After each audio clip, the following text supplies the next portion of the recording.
नमस्कार दोस्तों, हिंदुस्तान के number one online digital platform Unacademy पर आप सभी का हार्दिक स्वागत, हार्दिक अभिनंदन है दोस्तों। राजस्थान 360 अनअकैडमी के राजस्थान 360 यूट्यूब चैनल पर आप सभी का हार्दिक स्वागत, हार्दिक अभिनंदन है दोस्तों। Crack RPSC with India's largest learning platform. दोस्तों, अनअकैडमी प्लेटफॉर्म से अपन किस प्रकार से जुड़ सकते हैं? प्ले स्टोर से अनअकैडमी लर्निंग ऐप डाउनलोड कीजिए और वहां से आप ढेर सारे कोर्स पा सकते हैं और ढेर सारे ऑफर तथा फ्री क्लासें आप देख सकते हैं। इसलिए आज ही प्ले स्टोर से अनअकैडमी लर्निंग ऐप डाउनलोड कीजिए और इन क्लासों का फ़ायदा उठाइए। अबाउट मी, मेरे बारे में थोड़ा जानना चाहते हो तो दोस्तों, मैं Manoj Kumar, MA BEd NET, specialisation Hindi, Sanskrit and psychology, और यहाँ पर जो अपन बातें करें वो करें हिंदी विषय से संबंधित। टीचिंग एक्सपीरियंस की यदि अपन बात करें तो दोस्तों, मुझे ऑनलाइन और ऑफलाइन 8 ईयर का एक्सपीरियंस है। यहाँ पर जो हिंदी की बात हो रही है वो हो रही है कॉन्सेप्ट बेस्ड इंटरेक्टिव क्लास रह रही है अपनी ये। अनअकैडमी प्लेटफॉर्म वो प्लेटफॉर्म है जो हिंदुस्तान का नंबर वन प्लेटफॉर्म है। क्या क्या दे रहा है अनअकैडमी प्लेटफॉर्म, जिसके कारण से हिंदुस्तान के वर्चस्व को कायम कर चुका है, हिंदुस्तान में अपना वर्चस्व कायम किया है। Daily live class, daily live class, जिसके अंतर्गत आप अपने एजुकेटर के साथ चैट कर सकते हैं, डिस्कशन कर सकते हैं, डाउट्स क्लियर कर सकते हैं, साथ ही साथ आप पोल में आंसर दे सकते हैं। नंबर 2 बात की जाए तो स्ट्रक्चर कोर्स। स्ट्रक्चर कोर्स की यदि अपन बात करें तो दोस्तों, एग्ज़ाम सिलेबस के अकॉर्डिंग, यानी एग्ज़ाम सिलेबस के अनुरूप ये आपका सिलेबस तैयार किया गया है, जो कि लाइन टू लाइन उसी प्रकार है जिस प्रकार अपन इसकी स्टडी करते हैं। यानी जैसे अपन स्टडी करते हैं वैसे ही लाइन टू लाइन सिलेबस को तैयार किया गया है। Live test and quiz. दोस्तों, लाइव टेस्ट एंड क्विज की अगर अपन बात करें तो इसके माध्यम से आप अपनी परफॉर्मेंस की एनालिसिस कर सकते हैं, आप मॉक टेस्ट दे सकते हैं, क्विज कर सकते हैं तथा साथ ही साथ आप टेस्ट की डिटेल में स्टडी करके अपनी परफॉर्मेंस का एनालिसिस कर सकते हैं। एक है मित्रों लास्ट अंतिम और बहुत ही महत्वपूर्ण है, वो है अनलिमिटेड एक्सेस। क्या है? Unlimited access. यदि अनलिमिटेड एक्सेस की बात करें तो दोस्तों, एक बार सब्सक्रिप्शन लेने के बाद आप कोर्स की लाइव और रिकॉर्डेड क्लासें जितनी डिवाइसों पर चाहिए उतनी डिवाइसों पर देख सकते हैं। ठीक है, इसकी कोई लिमिट सीमा नहीं है, अनलिमिटेड है ये। दोस्तों, यदि आरपीएससी सब्सक्रिप्शन की यदि अपन बात करें, आरपीएससी सब्सक्रिप्शन की यदि अपन क्या करें बात करें तो 1 मंथ, 3 मंथ, 6 मंथ, 12 मंथ और 24 मंथ, यानी 2 वर्ष के लिए सिलेबस। यानी ज़्यादातर ध्यान दें तो अपन 2 वर्ष के सिलेबस पर ध्यान दें, क्योंकि जिसकी फ़ीस है 8,400 रुपये। देखिएगा, 1 साल और 2 साल के बीच अंतराल कितना साख है। यदि अंतराल की अपन बात करें तो 1 साल की जो सिलेबस है उसकी फ़ीस है 7,000 रुपये, और यदि उसमें 1 महीने का और काउंट कर दिया जाए, यानी 1 महीने का फीस पे और यदि दे देते हैं अपन, तो यही कोर्स आपको 2 वर्ष के लिए 8,400 रुपये मिल जाता है। यही नहीं, आप और भी इसमें छूट पा सकते हैं।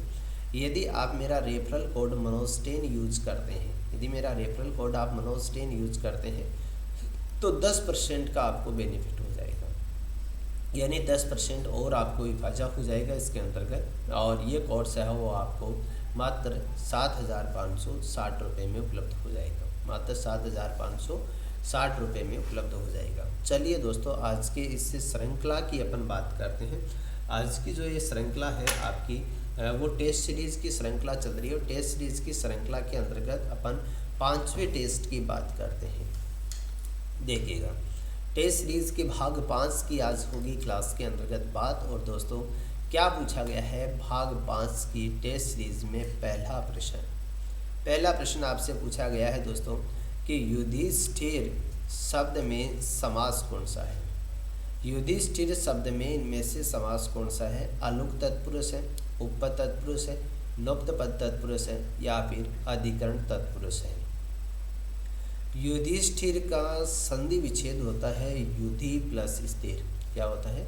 युधि प्लस क्या होता है? स्थिर होता है। इसके यदि समास विग्रह की बात करें तो समास विग्रह क्या होता है? युद्ध में स्थिर रहने वाला, रहने वाला, युद्ध में स्थिर रहने वाला अर्थात कौन? धर्मराज। कौन भी? युद्ध में स्थिर रहने वाला अर्थात कौन? धर्मराज। इसका मतलब सर ये तो योगरूढ़ शब्द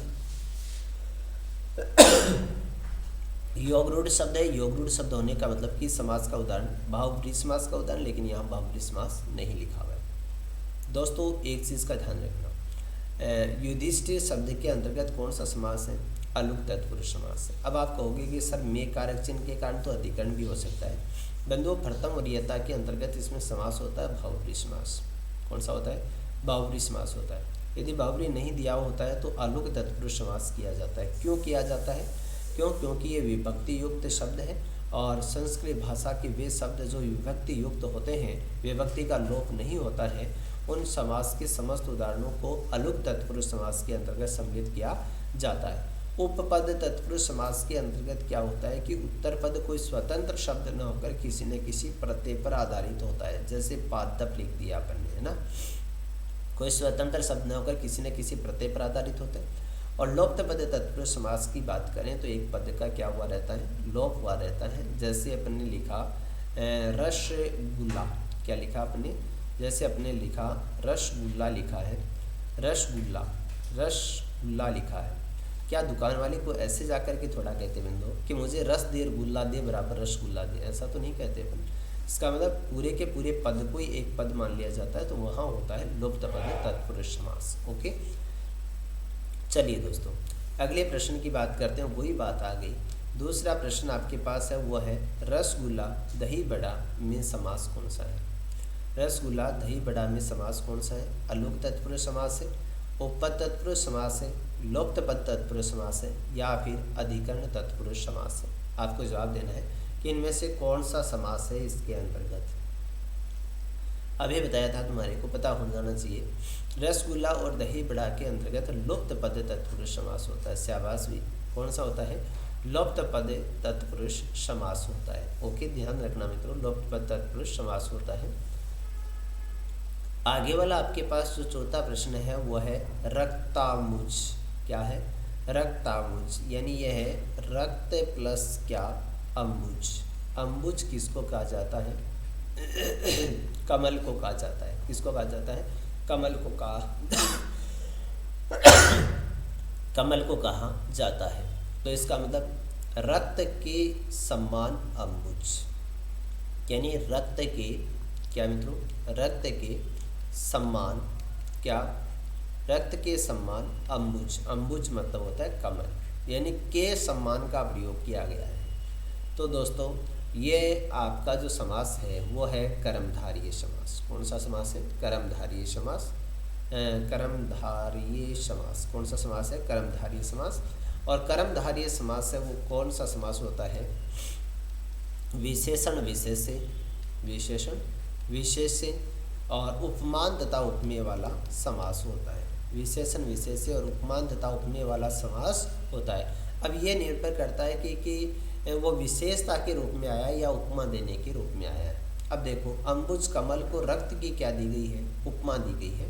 इसका मतलब उपमा सूचक शब्द है वो पहले है, इसका मतलब ये उपमान, और बाद में क्या है जिससे उपमा दी जा रही है, इसका मतलब उपमेय है। इसका मतलब ये उपमान उपमेय कर्मधारय समास है। उपमान उपमेय क्या है? कर्मधारय समास है। इसका मतलब ऑप्शन नंबर 2 क्या है? करेक्ट आंसर है। रक्ताम्बुज में क्या है? उपमान उपमेय कर्मधारय तत्पुरुष समास है। ओके, जैसे देखो और भी समझा दूँ तुम्हारे को। जैसे रामदयाल लिखा हुआ है ना, रामदयाल लिखा हुआ है। रामदयाल लिखा हुआ ना, इसका मतलब दयाल, यानी दयाल मतलब दयालु। दयालु क्या है? विशेषता है। किसकी? राम की। इसका मतलब राम क्या है? विशेष्य है। क्या है? राम क्या है? विशेष्य। और दयालु क्या है? विशेषण है। क्या है? विशेषण है। इसका मतलब ये समस्त पद बना वो दोस्तों क्या बन गया? विशेष्य विशेषण कर्मधारय समास बन गया ना। ये आपके पास लिखा सत्पुरुष। क्या लिखा है? सत्पुरुष। यानी अपन ये कह सकते हैं सत मतलब क्या होता है? अच्छा होता है। सत का मतलब क्या होता है? अच्छा होता है। इसका मतलब सत है जो क्या? सत है जो क्या? पुरुष। सत है जो पुरुष मतलब अच्छा है जो पुरुष। इसका मतलब पहले क्या आया है? विशेषण आया। पहले क्या है? विशेषण आया। उसके बाद में क्या आया है? विशेष्य आया। इसका मतलब ये समस्त पद कैसा है? विशेषण विशेष्य कर्मधारय समास। क्या है? विशेषण विशेष्य कर्मधारय समास है। और ऐसे ही जिसे उपमा दी जा रही हो पहले और जिसकी उपमा दी जा रही है, जिसे दी जा रही हो पहले और जिसकी दी जा रही हो बाद में आ जाता है। जैसे राजीव लोचन, चलो राजीव लोचन तो किसका हो जाएगा, उपमान उपमेय का हो जाएगा। अपने को चाहिए उपमेय उपमान, है ना। जैसे दे दिया देह लता, क्या दे दिया, देह लता। इसका मतलब देह मतलब शरीर को लता की उपमा दी गई है।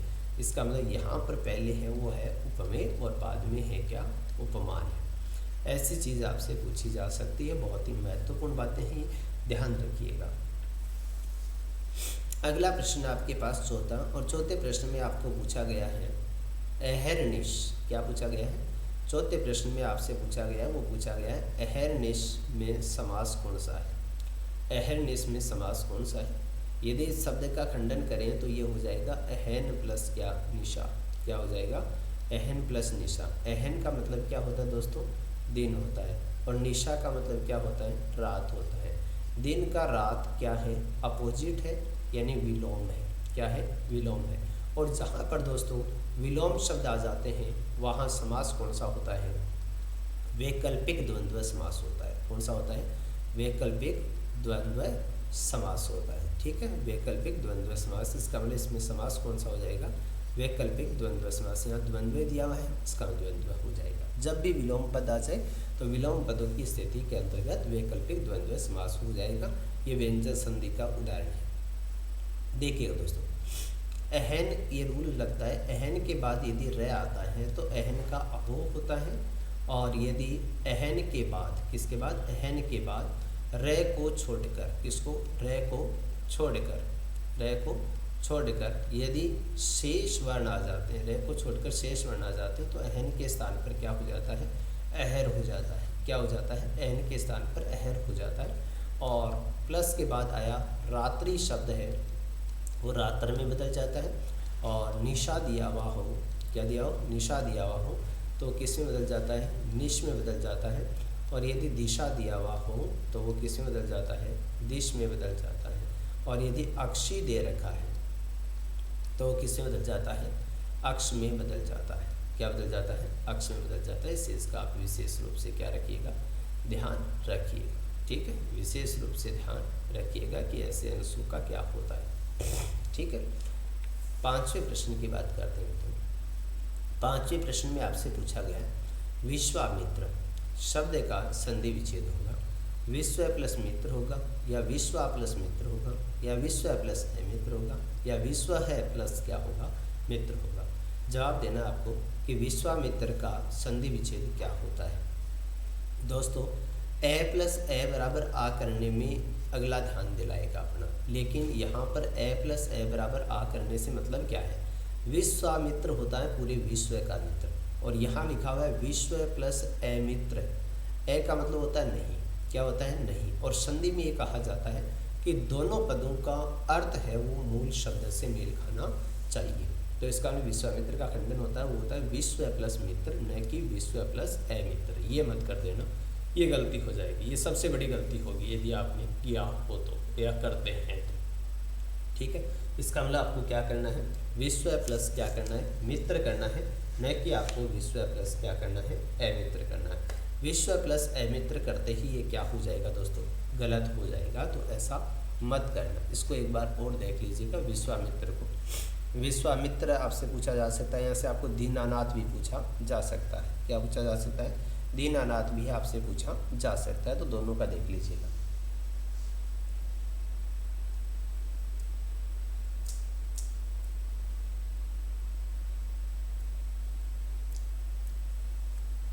ठीक है, तो एक शब्द और लिख देता हूँ मैं तुम्हारे लिए, और वो लिख देता हूँ दीनानाथ। क्या लिख देता हूँ, एक शब्द और लिख देता हूँ, वो लिख देता हूँ दीनानाथ। ठीक है, दीनानाथ का खंडन दीन प्लस अनाथ मत कर देना।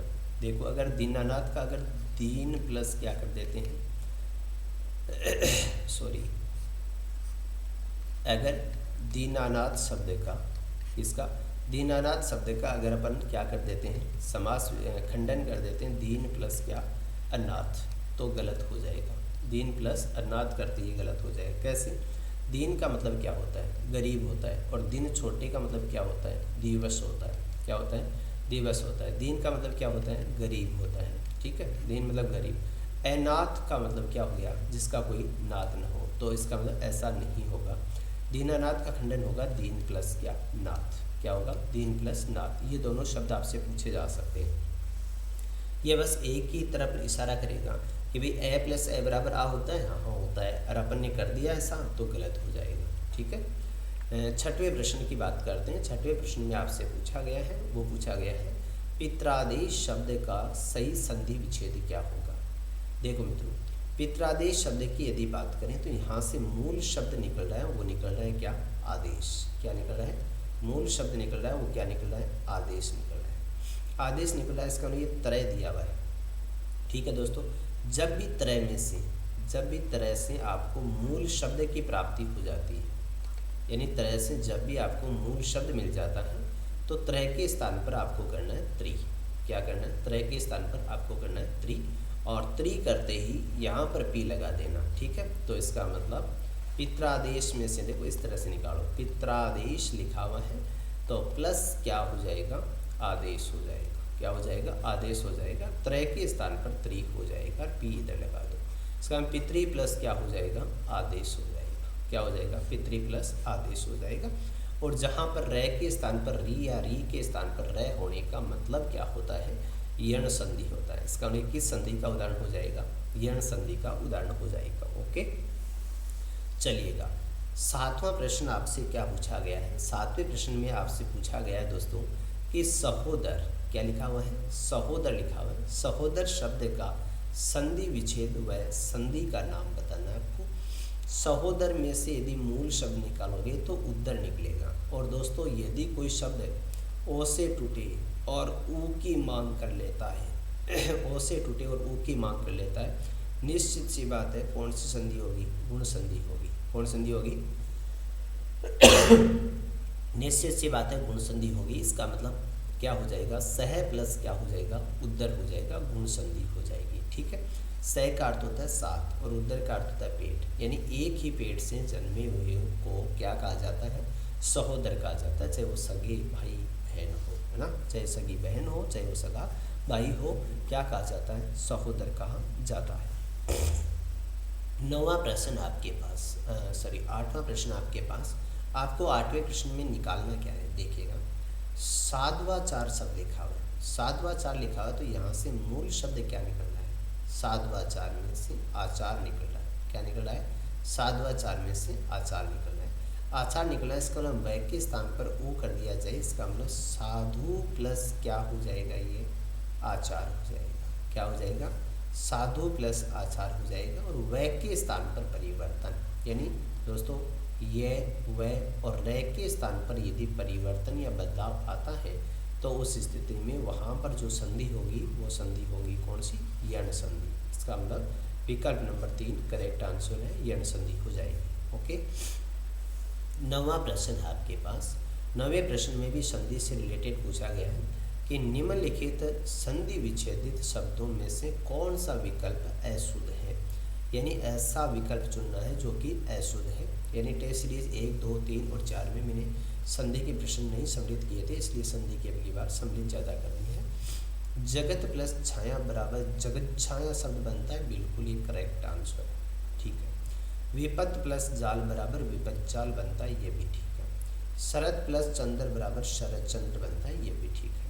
लेकिन सत प्लस नारी से सदनारी नहीं बनता है, बनता है सन्नारी। क्या बनता है, सन्नारी बनता है। इसका मतलब ये क्या दिया हुआ है, गलत दिया हुआ है। इसका मतलब ऑप्शन नंबर 4 करेक्ट आंसर हो जाएगा इसका। ठीक है, 10वां प्रश्न आपकी स्क्रीन पर है। 10वें प्रश्न में आपसे पूछा गया है संज्ञा के संबंध में। किसके संबंध में, संज्ञा के संबंध में। और ये कहा गया है कि भाववाचक संज्ञा किस विकल्प में है। दोस्तों यदि मनुष्य की बात करें तो मनुष्य में कौन सी संज्ञा होती है, जातिवाचक संज्ञा होती है। महाकवि शब्द की बात करें तो महाकवि शब्द होता है वो विशेषण होता है। क्या होता है, विशेषण होता है। और क्रिया है वो क्या होता है, एक विकारी शब्द होता है। ठीक है, विकारी शब्द है। और मानवता, मानव प्लस ता, मानव प्लस क्या, ता बराबर क्या बना हुआ है, मानवता बना हुआ है। इसका मतलब मानव शब्द के अंतर्गत संज्ञा कौन सी है? जातिवाचक संज्ञा, और ये जातिवाचक संज्ञा से बनी क्या है? भाववाचक संज्ञा। 12वें प्रश्न में भी आपको संज्ञा ही पूछा गया है और 11वें प्रश्न में, और वो कहा गया है कि वहाँ बहुत भीड़ थी। आपसे ये पूछा गया है कि रेखांकित पद है। भीड़ शब्द क्या है? व्यक्तिवाचक संज्ञा है, जातिवाचक संज्ञा है, भाववाचक संज्ञा है, या फिर इनमें से कोई नहीं है। तो वैसे दोस्तों भीड़ शब्द के अंतर्गत संज्ञा होती है, वो होती है समूह या समुदायवाचक। समूह या फिर क्या होती है? समुदायवाचक होती है। समूह या समुदायवाचक होती है, लेकिन यदि ऑप्शन में समूह या समुदायवाचक नहीं हो तो समूह या समुदायवाचक किसका पार्ट होता है? जातिवाचक संज्ञा का पार्ट होता है। इसका मतलब कौन सी संज्ञा हो जाएगी? जातिवाचक संज्ञा हो जाएगी। ठीक है, चलिए अगले प्रश्न की बात करते हैं दोस्तों। 12वां प्रश्न है आपके पास, और 12वें प्रश्न में आपसे क्या कहा गया है कि निम्न में से भाववाचक संज्ञा है। आपको ये चुनाव करना है कि इनमें से भाववाचक संज्ञा कौन से विकल्प में दी गई है। ठीक है, जैसे बुढ़ापा लिखा हुआ है, देश लिखा हुआ है, नदी लिखा हुआ है, विश्व लिखा हुआ है। आप सभी जानते हैं विश्व में पूरे आ गए, इसका मतलब जातिवाचक संज्ञा। नदी में सभी नदियां आ गई, इसका मतलब जातिवाचक संज्ञा है। देश में सभी देश आ गए, इसका मतलब जातिवाचक संज्ञा है। लेकिन आपके पास सब लिखा हुआ है बुढ़ापा, इसका मतलब ये है बूढ़ा प्लस क्या? आपा, और बूढ़ा है जातिवाचक संज्ञा और आपा प्रत्यय जुड़ने से बुढ़ापा बना है। इसका मतलब बुढ़ापा कौन सी संज्ञा है? भाववाचक संज्ञा है। कौन संज्ञा है? भाववाचक संज्ञा, जो जातिवाचक संज्ञा से बनी हुई है। ठीक है, 13वां आपको प्रश्न पूछा गया, वो पूछा गया उपसर्ग से रिलेटेड। किसे? उपसर्ग से रिलेटेड, उपसर्ग से संबंधित पूछा गया है। और वो शब्द लिखा हुआ है स्वाभाविक। क्या लिखा हुआ है? स्वाभाविक शब्द में क्या उपसर्ग कौन सा है? स्वाभाविक के अंतर्गत उपसर्ग कौन सा है? स्वाभिमान में। किसमें? स्वाभिमान में। स्वाभिमान में, माफी चाहता हूँ, स्वाभिमान में क्या लिखा हुआ है? अभिमान हो जाएगा। इसमें क्या हो जाएगा? अभिमान हो जाएगा। अभिमान हो जाएगा, इसका मतलब दोस्तों इधर क्या निकलेगा? स्व निकलेगा। सु मत निकाल लेना, क्योंकि सु निकालते यहाँ से आ निकालना पड़ेगा, फिर अभिमान शब्द नहीं होता, अभिमान होता है। इसका मतलब ये यण संधि नहीं, ये दीर्घ संधि है। कौन संधि है? दीर्घ संधि। इसका स्व प्लस क्या हो जाएगा? अभिमान हो जाएगा। इसका मतलब कौन सा उपसर्ग है? स्व उपसर्ग। हालांकि इसमें दो उपसर्ग है, स्व प्लस अभि प्लस क्या? मान बराबर स्वाभिमान। ठीक है, अगले में आपसे पूछा गया है 14वें प्रश्न में, और 14वें प्रश्न में दिया गया है कि किस शब्द में को उपसर्ग नहीं है। आपको ये बताना है कि इनमें से ऐसा कौन सा शब्द है जिसके अंतर्गत को उपसर्ग का प्रयोग नहीं हुआ है। कुरूप लिखा हुआ आपके पास, कुशल लिखा हुआ आपके पास, कुकर्म लिखा हुआ आपके पास, कुचाल लिखा हुआ है। मित्रों कुरूप बुरा रूप कह सकते हैं, कुकर्म बुरे कर्म कह सकते हैं, और कुचाल बुरी चाल कह सकते हैं। कुशल शब्द है, उसमें कौन सा उपसर्ग नहीं है? कौन सा नहीं है? को उपसर्ग नहीं है। क्या नहीं है? को उपसर्ग नहीं है। ठीक है, इस चीज़ का आप ध्यान रखिएगा। अच्छा प्रश्न है, देखिएगा 15वें प्रश्न में आपसे पूछा गया है, वो पूछा गया अति उपसर्ग कि किस शब्द के अंतर्गत अति उपसर्ग का प्रयोग किया गया है। 15वें प्रश्न में पूछा गया अति उपसर्ग। अत्युत्तम शब्द लिखा हुआ है, इसका मतलब ये हो जाएगा अति प्लस क्या? उत्तम। क्या हो जाएगा? अति प्लस क्या हो जाएगा? उत्तम हो जाएगा। इसका मतलब अति उपसर्ग का प्रयोग हुआ है। अंतर्यामी, अंतर्यामी में यदि उपसर्ग की बात करें तो अंतर प्लस यामी होता है, और यदि संधि करोगे तो बेटा क्या करोगे? अंतर प्लस यामी करोगे। विसर्ग संधि है ये। ठीक है, अध्यापक की यदि बात करें तो अधि प्लस क्या होता है? उपसर्ग की बात करें तो अधि प्लस आ प्लस क्या होता है? पक होता है। दो उपसर्ग है इसमें। अभ्युदय की यदि बात करें तो दोस्तों क्या होता है? अभि प्लस क्या होता है? उदय होता है। अभि प्लस उदय होता है। ओके, तो किया जा सकता है। 17वां प्रश्न आपको पूछा गया, वो पूछा गया युग्म शब्द से रिलेटेड, और आपको कहा गया है कि कुंतल कुंडल, कुंतल कुंडल युग्म शब्द का सही अर्थभेद क्या होता है? क्या बेटा कुंतल कुंडल का सेना कुंडली होता है, कुंभ हाथी होता है, केश कर्ण आभूषण होता है, या हाथी सांप होता है? बताइए। देखो यहाँ पर क्या लिखा हुआ है? कुंडल लिखा हुआ है। कुंडल कहाँ धारण करे जाते हैं? कानों में धारण किए जाते हैं। इसका मतलब कर्णाभूषण हो जाएगा ये, और कुंतल की यदि बात करें तो क्या हो जाएगा, केश हो जाएगा। क्या हो जाएगा, केश हो जाएगा। इसका मतलब कुंतल कुंडल का यदि अर्थ बताएं तो क्या हो जाएगा दोस्तों, केश और कर्णाभूषण हो जाएगा। केश कर्णाभूषण हो जाएगा। 17वां प्रश्न आपके पास लिखा हुआ है, बहुत ही शानदार प्रश्न है, काफ़ी बार ये प्रश्न परीक्षा में पूछा जाता है। 17वें प्रश्न में आपसे पूछा गया है कि तरनी बड़ी तरनी छोटी, शब्द युग्म का अर्थ है, आपको ये बताना है शब्द युग्म का अर्थ क्या होगा। शब्द युग्म का अर्थ क्या होगा, एक में बड़ी दे रखी है, एक में छोटी दे रखी है। बड़ी वाली का होता है नाव और छोटी वाली का होता है सूर्य। क्या होता है, सूर्य होता है। इसका तृणी बड़ा नाव है और तृणी छोटा शब्द है, वो सूर्य के लिए प्रयुक्त हुआ शब्द है। ओके, चलिए दोस्तों 18वां प्रश्न आपसे पूछा गया है। 18वें प्रश्न में आपसे पूछा गया है कि श्वेत और श्वेत, श्वेत श्वेत का मतलब क्या होता है, वाइट होता है। इसका मतलब सफ़ेद होता है। सफ़ेद यहाँ पर भी लिखा, सफ़ेद यहाँ पर लिखा हुआ है। लेकिन श्वेत का मतलब क्या होता है, श्वेत श्वेत का मतलब धुंधला नहीं होता है। श्वेत का मतलब क्या होता है, पसीना होता है। ठीक है, तो इसका ना आसानी से या सरलता से किया जा सकता है कि सर श्वेत का अर्थ सफ़ेद होता है और श्वेत का अर्थ क्या होता है, पसीना होता है। और आसानी से या सरलता से आप संपन्न कर सकते हैं इस प्रश्न को। 19वां प्रश्न देखिएगा, आपको 19वें प्रश्न में आपको पूछा गया है, वो पूछा गया है कि कौन सा शब्द शुद्ध है। आपको ये बताना है कि इनमें से ऐसा कौन सा शब्द है जो कि शुद्ध दिया हुआ है। पहला है सौजन्यता। बिंदु ध्यान रखिएगा, ये और ताप्रति दोनों का एक साथ प्रयोग करना गलत है। या तो होगा ये शब्द क्या, सौजन्य, क्या होगा, सौजन्य, या फिर ये शब्द होगा क्या, सुजनता। क्या होगा, सुजनता होगा। ठीक, एक है बाहुल्यता। क्या है, बाहुल्यता। इसका मतलब या तो शब्द होगा ये होगा बाहुल्य, या होगा फिर क्या, बहुलता। क्या होगा, बहुलता होगा। इसका मतलब ये दोनों ही शब्द क्या है, अशुद्ध है। ईर्ष्यालु, आप सभी जानते हैं कि ईर्ष्यालु शब्द कैसे लिखा जाता है। ईर्ष्यालु ऐसे लिखा जाता है, या कहा गया है ऐसे। इसका मतलब यह भी शब्द गलत हो गया।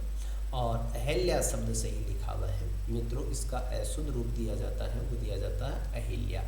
अहिल्या नाम नहीं है, क्या है, नाम है अहिल्या। क्या है, अहिल्या है। तो इस चीज़ का भी आप विशेष रूप से ध्यान रखिए। यहाँ पर आपको 4 शब्दों का ज्ञान होता है। ठीक है, 4 प्रश्न है आपके पास, जो चारों ही पूछने लायक होते हैं, पूछने लायक शब्द है। 20वें प्रश्न में आपसे ये पूछा गया है कि भैया सही वर्तनी वाले शब्द का चुनाव कीजिएगा। सही वर्तनी वाला शब्द कौन सा है, इनमें से शुद्ध शब्द कौन सा है, उसका आपको चुनाव करना है। पहले ऑप्शन लिखा गया, वो लिखा है शरीर। शरीर नहीं होता है, श्रेय होता है। क्या होता है, श्रेय होता है। इसका ये शब्द तो गलत है। ब्रह्मा, आपको सबको नाम लिखना आता है कि सर ब्रह्मा ऐसे नहीं लिखा जाता है, ब्रह्मा में है आधा आता है। यानी या तो ब्रह्मा को इस तरह से लिखो, या फिर आप ब्रह्मा को है में मैं लगा करके लिखो, ब्रह्मा ऐसे लिखा जाता है। इसका ये भी शब्द क्या है, अशुद्ध है। आगे क्या लिखा हुआ है, आह्लादित लिखा हुआ है। तो आह्लादित कैसे होता है, आह्लादित होता है ये तो, जबकि यहाँ क्या लिखा हुआ था, यहाँ लिखा हुआ था आह्लादित। आह्लादित नहीं होता है, आह्लादित होता है। ठीक है, आह्लादित होता है। इसका मतलब है पहले, लय बाद में आएगा, है आधा आएगा, लय पूरा आएगा। और स्वतंत्र ये शब्द सही है दोस्तों, क्योंकि ये शब्द किससे बना है, स्वतंत्र में ये प्रत्यय जुड़ने से बना है। स्वतंत्र में ये प्रत्यय जुड़ने से शब्द बनता है, वो क्या बनता है, स्वतंत्र ये बनता है। ओके, 21वां प्रश्न भी आपको शब्द शुद्धि से रिलेटेड पूछा गया है कि निम्न में से अशुद्ध शब्द कौन सा है। आपको ये बताना है कि इनमें से अशुद्ध शब्द कौन सा है। बाकी 3 तो शुद्ध है, लेकिन एक अशुद्ध है। मैथिली ये नाम सही है बेटा, मैथिली। पैतृक ये शब्द भी शुद्ध है, ये तो दोनों शुद्ध है। अब इन पर विचार करना है दोस्तों। एक बात का ध्यान रखना, उज्ज्वल में जय दोनों आधे आते हैं, प्रोज्वल में भी जय दोनों क्या आते हैं, आधे आते हैं। लेकिन प्रज्वलित शब्द में जय एक ही आता है और वो भी आधा आता है। इसका मतलब ये शब्द भी सर सही है। इसका मतलब देखिएगा, माननीय कैसे लिखते हैं अपन, माननीय लिखते हैं ऐसे, क्या नहीं आता इसमें, ये नहीं आता है। इसका मतलब ये शब्द क्या है आपका, अशुद्ध है। इसका मतलब उत्तर हो गया माननीय वाला। ओके, 22वें प्रश्न की बात करते हैं। 22वें प्रश्न में आपसे पूछा गया है क्या, दंस दंश दंस दंस शब्द युग्म का सही अर्थ भेद बताना है, यानी युग्म का सही अर्थ बताना है। आपको सही अर्थ का चुनाव करना है कि इसका सही अर्थ क्या होता है वास्तविक रूप में। क्या सांप दंस मारता है? बिल्कुल मारता है। इसका दंस का मतलब होता है डंक, और दंश वे का होता है चुभन। क्या होता है?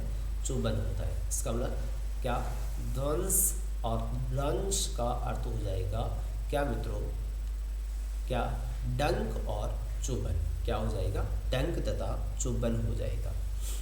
23वां प्रश्न आपसे पूछा गया, वो भी युग्म शब्द से ही रिलेटेड है कि किस क्रमांक में कलश उल्लस कलश और कुलिश कलश और कुलिश शब्द युग्म का सही अर्थ भेद क्या होता है? कलश कुलिश बताइएगा। कलश का मतलब आप जानते हैं सभी, क्योंकि कलश का मतलब बड़ा, वज्र या फिर लोटा, ऐसे नहीं। क्या कलश मतलब क्या होता है? गड़ा होता है। और कुलिश ये कंफ्यूज करता है कि लोटा या सर अत्याचार होता है, क्या होता है। तो कुलिश का मतलब होता है कठोर। कठोर क्या होता है? वज्र होता है। क्या होता है? वज्र होता है। इसका मतलब कलश मतलब घड़ा है और कुलिश का मतलब क्या है?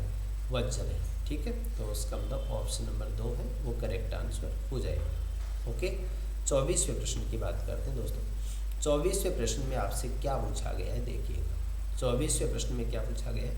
आदि आधी समश्रुत शब्दों का कर्म से सही अर्थ क्या होगा? देखो मित्रों, एक बता देता हूँ तुम्हारे को। एक तो होता है आदि और एक होता है व्याधि, है ना। एक तो होता है आदि। आदि का मतलब होता है मानसिक रोग। क्या होता है? मानसिक रोग होता है। ठीक है, आदि का मतलब क्या होता है? मानसिक रोग होता है। और व्याधि का मतलब क्या होता है? शारीरिक रोग होता है। क्या होता है? शारीरिक रोग होता है। इसका मतलब आदि छोटे का हो जाएगा क्या? मानसिक रोग, और आदि बड़े का हो जाएगा क्या मित्रों? देखो, भाग या फिर क्या दो टूक होता है। आदि आदि रोटी है ना, कहते हैं। इसका मतलब इसका क्या हो जाएगा? मानसिक कष्ट तथा क्या हो जाएगा? भाग या फिर दो टूक हो जाएगा। इसका मतलब आदि छोटा है उसका हो जाएगा मानसिक कष्ट या रोग, और आदि बड़ा है उसका अर्थ हो जाएगा भाग या दो टुकड़े। क्या हो जाएगा? दो टूक या दो टुकड़े हो जाएगा। 25वां प्रश्न आपके पास, और वो है कि दक्षिण पूर्व के बीच की दिशा को क्या कहा जाता है? इसकी थोड़ी सी मैं डिटेल में स्टडी करवा देता हूँ आपको कि दोस्तों ये अपनी दिशाएं, जैसे ये उत्तर है, ये आपके पास दक्षिण है, ये आपके पास पूर्व है, और ये आपके पास पश्चिम है। आपकी पहले की क्लासों के अंतर्गत मैंने पढ़ाया है, तुम्हारे को समझाया है कि कौन कौन सी दिशाओं को क्या क्या कहा जाता है, समझाया है दोस्तों। तो मित्रों, उत्तर पूर्व के बीच की दिशा को कहा जाता है ईशान। क्या कहा जाता है? ईशान कहा जाता है। और दक्षिण पूर्व के बीच की दिशा को क्या कहा जाता है? आग्नेय कहा जाता है। क्या कहा जाता है? आग्नेय कहा जाता है। और दक्षिण पश्चिम के बीच की दिशा को क्या कहा जाता है? नैऋत्य कहा जाता है। क्या कहा जाता है? नैऋत्य कहा जाता है। और दोस्तों, उत्तर पश्चिम के बीच की दिशा को क्या कहा जाता है? वायव्य कहा जाता है।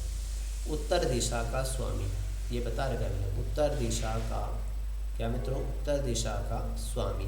उत्तर दिशा का स्वामी यानी किसको कहा जाता है? यक्ष को कहा जाता है। और चारों ओर की दिशा क्या होती है? चौहदी होती है। क्या होती है? चौहदी होती है। और दो दिशाओं के मध्य स्थित कोण, दो दिशाओं के मध्य का कोण, दो दिशाओं के मध्य का कोण क्या कहा जाता है? विदिश कहा जाता है। क्या कहा जाता है? विदिश कहा जाता है। तो इस चीज़ का आप विशेष रूप से ध्यान रखिएगा। अब आपको उत्तर तो मिल गया होगा अपना, आपने चुन लिया होगा। उत्तर दिशा का स्वामी कोण यक्ष, चारों ओर की दिशा चौहदी, और दो दिशाओं के मध्य स्थित कोण को क्या कहा जाता है? विदिश कहा जाता है। आपसे पूछा गया था दक्षिण पूर्व, ये पूछा गया था ऑप्शन दक्षिण पूर्व। इसका दक्षिण पूर्व के बीच की दिशा को क्या कहा जाता है? आग्नेय कहा जाता है। क्या कहा जाता है दोस्तों? आग्नेय कहा जाता है। धन्यवाद सभी को, बहुत बहुत धन्यवाद कि इस टेस्ट श्रृंखला के अंतर्गत अपने भाग 5 तक की बात कर ली। यानी 5 टेस्ट दे चुके हैं, आप प्रथम टेस्ट दे चुके हैं, सेकंड टेस्ट दे चुके हैं, थर्ड दे सकते हैं, दिया है आपने, चौथा टेस्ट दिया और 5वां टेस्ट दिया। 5 टेस्टों की श्रृंखला पूरी की है अपने ये पर, यानी पहला, दूसरा, तीसरा, चौथा और 5वां। ये टेस्ट श्रृंखला आपकी इसी प्रकार से चालू रहेगी जब तक पूर्णतया सुधार नहीं हो जाता। बिल्कुल सुधार किया जा सकता है और सुधार हो जाएगा, क्योंकि बार बार किसी चीज़ को पढ़ोगे, वैकल्पिक स्थिति में अपने को ये चुनाव करना है, ये करना है, किस प्रकार से प्रश्न को सोल्व करना है, इन समस्याओं से आपको बाहर निकलना है। ठीक है, समस्याओं से बाहर कैसे निकला जाता है दोस्तों, ये मायने रखता है। राजस्थान 360 चैनल को मित्रों सब्सक्राइब कर लें, बेल आइकन को प्रेस जरूर कर लें ताकि आगे आने वाले वीडियो की आपको नोटिफिकेशन मिल जाए। और यदि दोस्तों आप आरपीएससी का, आप या आपका कोई सहपाठी आरपीएससी का यदि सब्सक्रिप्शन ले रहा है तो मित्रों मैं 2 वर्ष के लिए सजेशन कर रहा हूँ तुम्हारे को।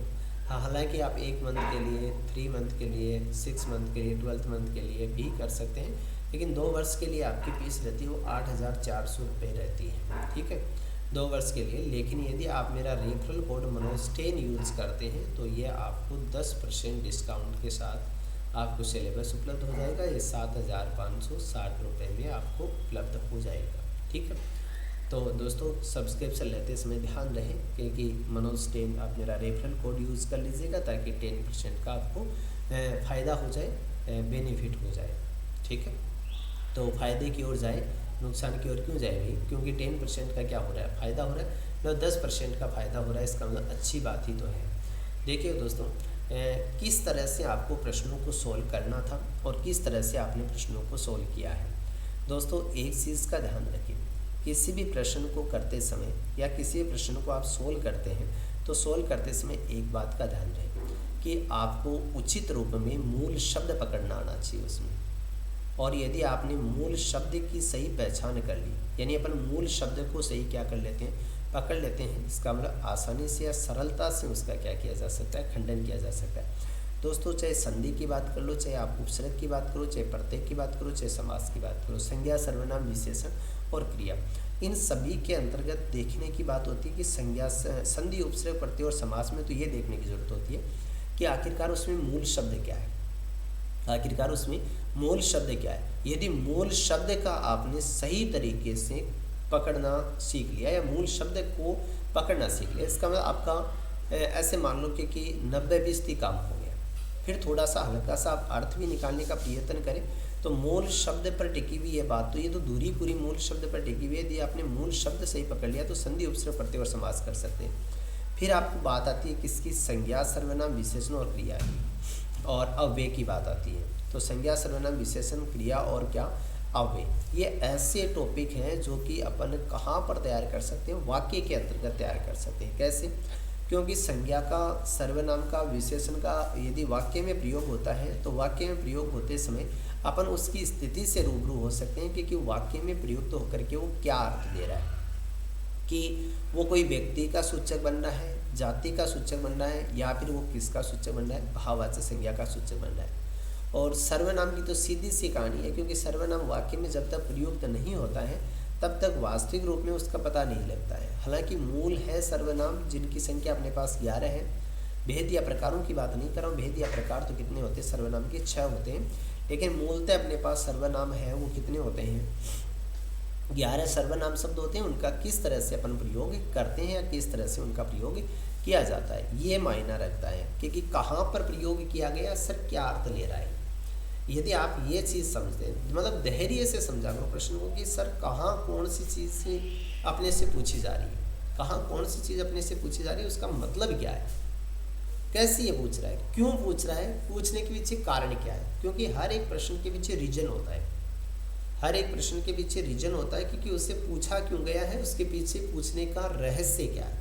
यदि अपन ने रहस्य का उद्घाटन कर लिया या रहस्य को यदि अपन ने समझ लिया कि यहाँ पर सर ये चीज़ इसलिए पूछी जा रही है, यदि उस रहस्य को आपने समझ लिया, इसका मतलब आप आसानी से, सरलता से या सहजता के साथ उस प्रश्न को सरल कर सकते हैं। लेकिन आपको जानने की आवश्यकता है उसके रहस्य कि वास्तविक रूप में यहाँ क्या चीज़ है और क्यों पूछी जा रही है, यहाँ इसका मीनिंग क्या लिया जा रहा है, इसका मतलब क्या लिया जा रहा है। ओके, तो धन्यवाद मित्रों, मेरी बातों पर अमल कीजिएगा, विचार कीजिएगा और विचार करके सोचिएगा। ओके मित्रों, गुड नाइट, सभी को शुभ रात्रि, धन्यवाद।